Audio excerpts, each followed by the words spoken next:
دارم نامش بیکارن نام دو تا وسیع نماز نمیخونه داخل مقطع فکر کردن میتونی یا نمیتونی؟ که نماز میخوان ماشاءالله.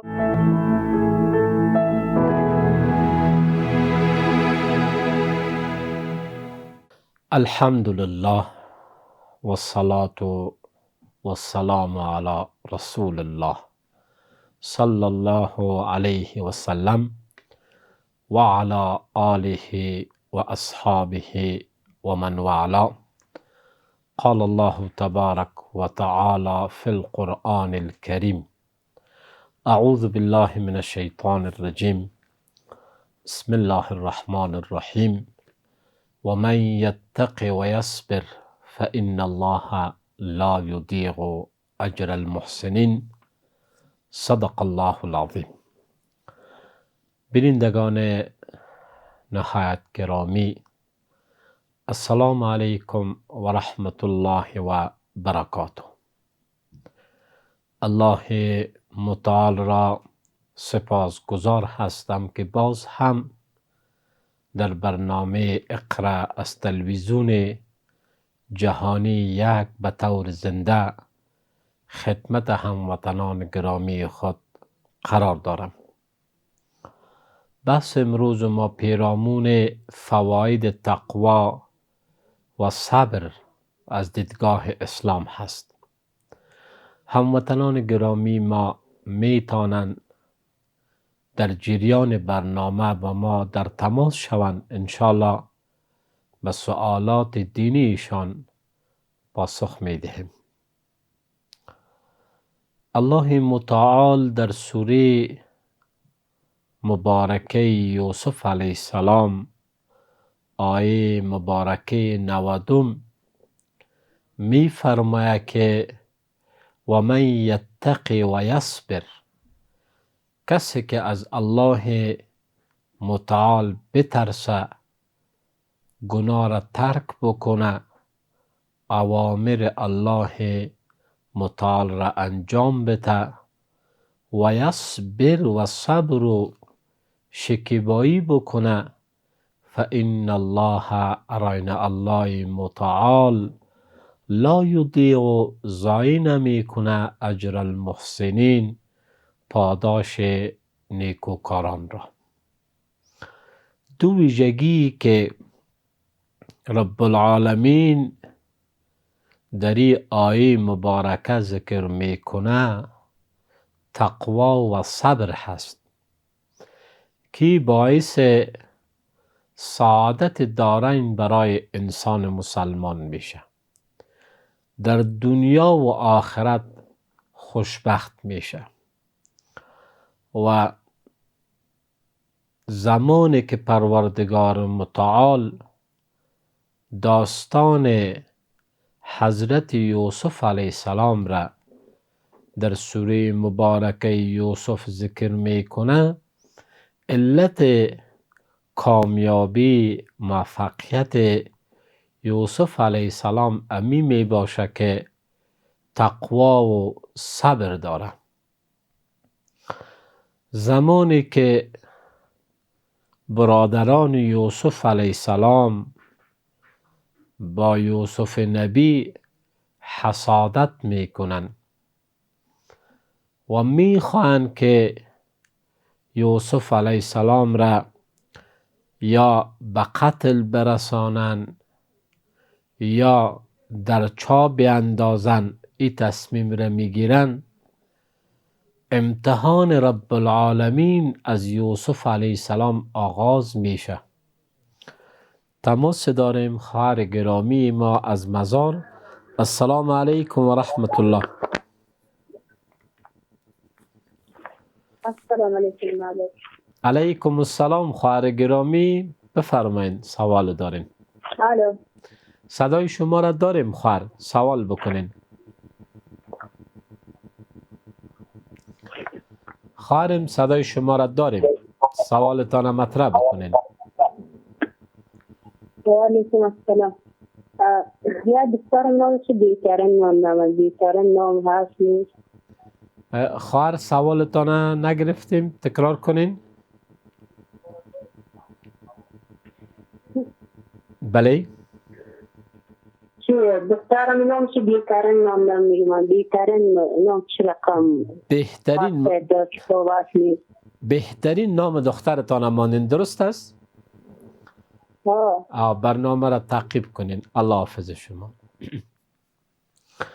خواهر گرامی، ما از مزار تماس گرفتیم، در رابطه به نامگذاری سوال کردین که یکی از حقوق مهم اطفال بالای والدین امی هست که نام درست اسلامی را بالای اولادش بگذاره و بهترین ما شما کسی را میگیم که او خوبتر باشه. الله متعال او را بر شما خوبتر انشاءالله بسازه، صالحه بسازه، مشکل خواهر گرامی نداره. بنان پروردگار متعال سختی ها، مشقت ها بالای یوسف نبی میاره و زمانی که برادرها او را در چاه میندازن و الله متعال او را حفظ میکنه، زمانی که در قصر عزیز مصر پاچا میره و رب العالمین در اوجه در امتحان عظیم یوسف نبی را کامیاب می سازه که تقوا داره، از الله می ترسه و گناه را انجام نمیده. رب العالمین دروازه های بسته را برش باز میکنه. در زندان اینا میگه که السجن احب الی مما یدعوننی الی، بندیخانه از او قصری که در اوج الله ناراض بوده باشه بهتر هست و آغاز میکنه به دعوت و اینا همه مراحل هست که سختی ها را سپری میکنه و صبر و شکیبایی میکنه. تقوا داره. الله متعال جایگاه بلند را بری پیغمبر علیه السلام نصیب میکنه. پس در زندگی ما شما حتما سختی ها، مشقت ها، مشکلات بر ما پیش میشه و زمانی که صبر و شکیبایی را ما شما داشته باشیم، قسمی که یعقوب نبی گفت که فصبر جمیل، من صبر جمیل میکنم، صبر زیبا، الله متعال بنیامین و یوسف را دوباره برش نصیب کرد و صبر که حضرت ایوب علیه السلام نمود که همه مال و زندگی را از دست داد اما عبادت الله متعال را ترک نکرد. پروردگار متعال دوباره برش در دنیا احسانات را نصیب کرد. پس تقوا و صبر فواید دارند در زندگی ما و شما، در دنیا برای ما هم در آخرت برای ما. یکی از فواید تقوا ای هست که انسان از گناه در امان میمانه.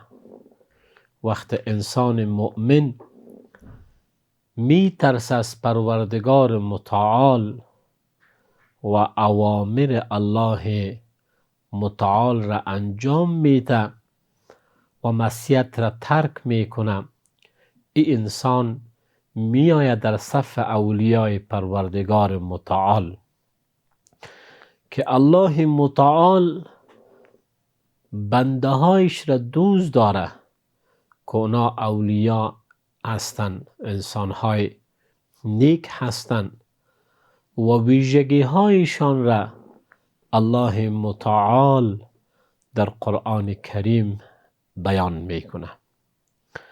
الله متعال می فرماید که الا ان اولیاء الله، به تحقیق دوستان پروردگار متعال بنده هایی که تقوا و صبر را پیشه کردن. الا ان اولیاء الله لا خوف علیهم ولا هم یحزنون، خوف و حزن به اینا نیسته و اینا غمگین نمی شوند. الذین آمنوا و کانوا یتقون، آنانی که ایمان آوردن و تقوا را پیشه خود کردن، در زندگیشان در امتحانات الله متعال صبور بودن و در مقابل احسانات الله شکور بودن، اینا کسان هستند که الله ما بیان میکنه در موردشان لهم البشرى فی الحیات الدنیا، به اینا مژدی هست در زندگانی دنیا. اولیای پروردگار، انسانهای صالح و نیک، اینا با عزت هستند، سکون و آرامش دارن، اطمینان قلبی دارن. این احسانات الله برشان نصیب کرده. لهم البشرى فی الحیات الدنیا و فی الاخره، و در آخرت هم الله سعادتمندی برایشان نصیب میکنه. پس یکی از فواید تقوا در زندگی مسلمان ای هست که از گناه ها در امان میمانه و خوشبختترین انسان کسی هست که او گناه را ترک میکنه و تقوا و راه نیک را در پیش میگیره. رب العالمین در قرآن کریم میفرماید که فمن زحزح عن النار و ادخل الجنة فقد فاز، کسی که از آتش جهنم دور کرده شود و داخل جنت شود، این انسان کامیاب هست. و زمانی که انسان مؤمن تقوا حاصل میکنه، گناه را ترک میکنه، آثار تقوا در وجود از این انسان دیده میشه. کو زیبایی در سیمای از این انسان هست. تماس خواهر از دیمرات خان داریم. السلام علیکم و رحمت الله.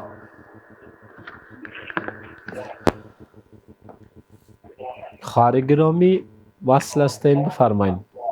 صدای تلویزیونتان پخش بکنین.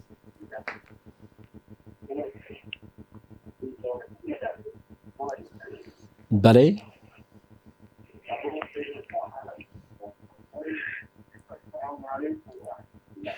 بله سلام علیکم. خوب هستین؟ صحتتان خوب؟ علیکم السلام و رحمت الله. صحتمند باشین. خواهرم سوال بکنین. وقتی زحمت دادم دیگه گفتم همی نام خودم 7 اولاد دارم. ماشاءالله. 2 تا بچه هست، 5 تا دختر. همی دخترکایم نماز میخوانند. میشنوید؟ بله، الله متعال حفظشان کنه. دختران نماز میخوانه و... دختران. بله.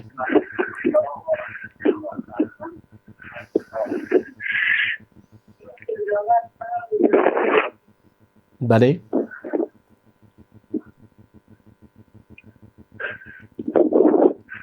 بله خواهرم سوالتان تمام. من این دخترکایم نماز میخوانند، ماشاءالله استاد هستن، قرآن کریم درس میتونم، درس میخوانند.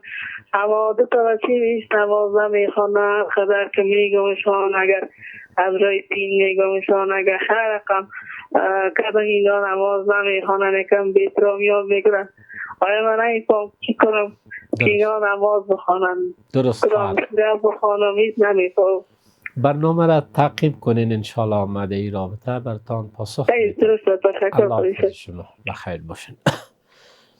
خواهر گرامی، وظیفه همه ما شما مادرها و پدرها امی هست که طبق آیه قرآن کریم و امر اهلک بالصلاة واصطبر علیها، الله متعال می فرماید که خانواده تان را به نماز امر بکنین و صبر و شکیبایی داشته باشین.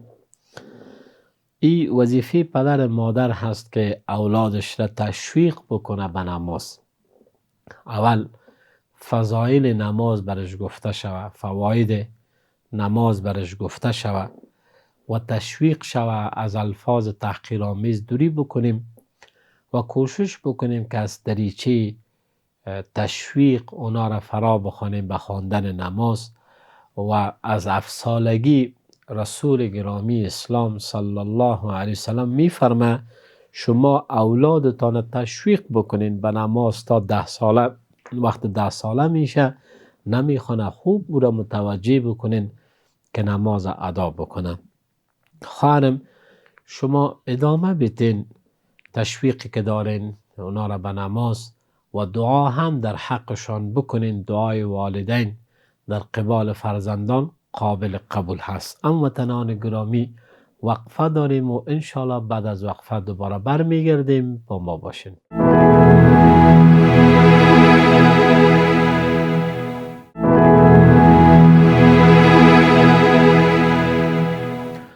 با سلام مجدد خدمت هموطنان نهایت گرامی، فواید تقوا و صبر از دیدگاه اسلام بحث ما هست و اولین فایده تقوا را گفتیم ترک گناه هست و دوم استقامت در راه بندگی هست.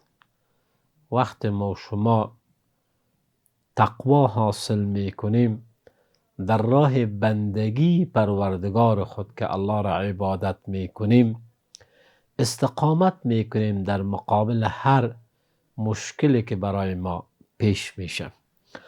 و سوم برکت در زندگی ما هست. با تقوا انسان با برکت میشه.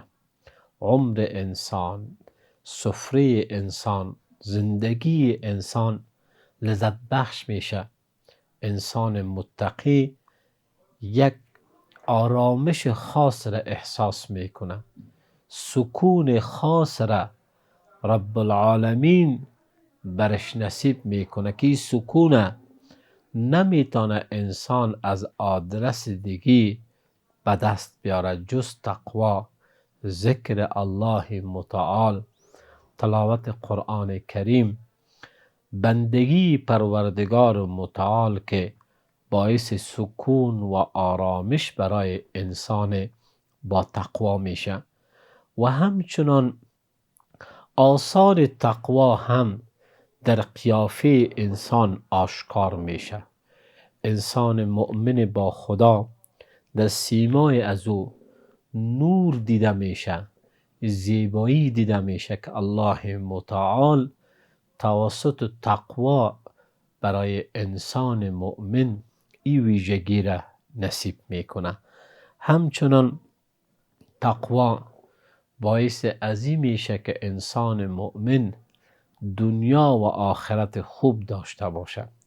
زیرا رب العالمین در قرآن کریم بیان میکنه که والعاقبت لمن اتقى، عاقبت از برای انسان هست که از الله متعال می ترسه، تقوا را پیشه خود می داشته باشد و رابطیش با الله متعال قوی تر هست و برای زندگیش نظم داره، تقسیم اوقات داره، محاسبه با نفس داره، تزکیه نفس داره که میتونه مقام انسان نزد رب العالمین بلند بکنه. چون اولیای پروردگار، بنده های نیک الله، انسان های با تقوا با خود محاسبه میکنن، با نفس خود محاسبه میکنن که روز را چگونه سپری کردن، چقدر تانستن کار نیکشان بیشتر بوده و چقدر گناهی از پیششان سر زده و از الله متعال برای گناهایشان مغفرت میخواهند و کوشش میکنن که فردایشان نیکیهایشان بیشتر بوده باشه، صبر و استقامتشان بیشتر بوده باشه.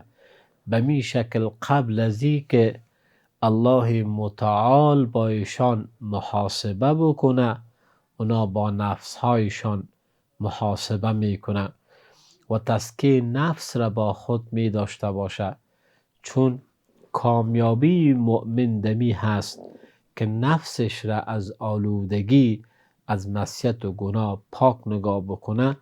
الله متعال در کلامش بیان میکنه که قد افلح من زکاها، کامیاب شد مؤمنی که نفسش را از پلیدی، از زشتی پاک نگاه کرد. چون انسان دارای چند نوع نفس است که قرآن کریم از او بیان میکنه که یکی نفس اماره هست، نفسی که انسان به گناه سوق میده و گناه را بر انسان مزین میسازه که بدترین نفس هست و هرگاه انسان تابع نفس اماره بسو شود انسان بدبخت میشه. و دوم نوع نفس لوامه هست که انسان گناه از پیش سر میزنه، فوراً به سوی الله متعال رجوع میکنه، پشیمان هست از کارهای بدی که از پیش از این انسان سر زده. رب العالمین در قرآن کریم قسم یاد میکنه به همچون نفس که لا اقسم بیوم القیامت ولا اقسم بالنفس اللوامه، قسم است بر روز قیامت که روز عظیم هست و به نفس لوامه که مفسرین ذکر میکنن که انسان مؤمن اگر خطای از پیش سر بزنه خود را ملامت میکنه و سعی میکنه که از الله خود بخواهد که الله او را عفو بکنه، از رب العالمین مغفرت میخواهد.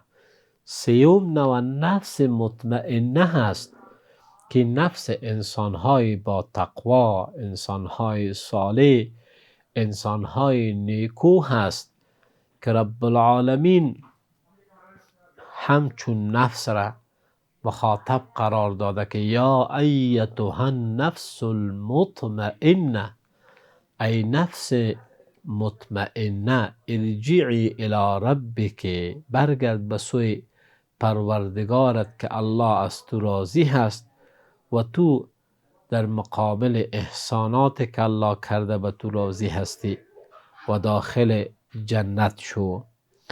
و وقت نفس انسان مؤمن مطمئن نمیشه که رابطهش با الله داشته باشه. تماس خواهر از هرات داریم. السلام علیکم و رحمت الله. سلام علیکم و رحمت الله استاد محترم. علیکم السلام و رحمت الله. خواهر گرامی بفرمایین خواهرم. خوب هستین؟ الحمدلله.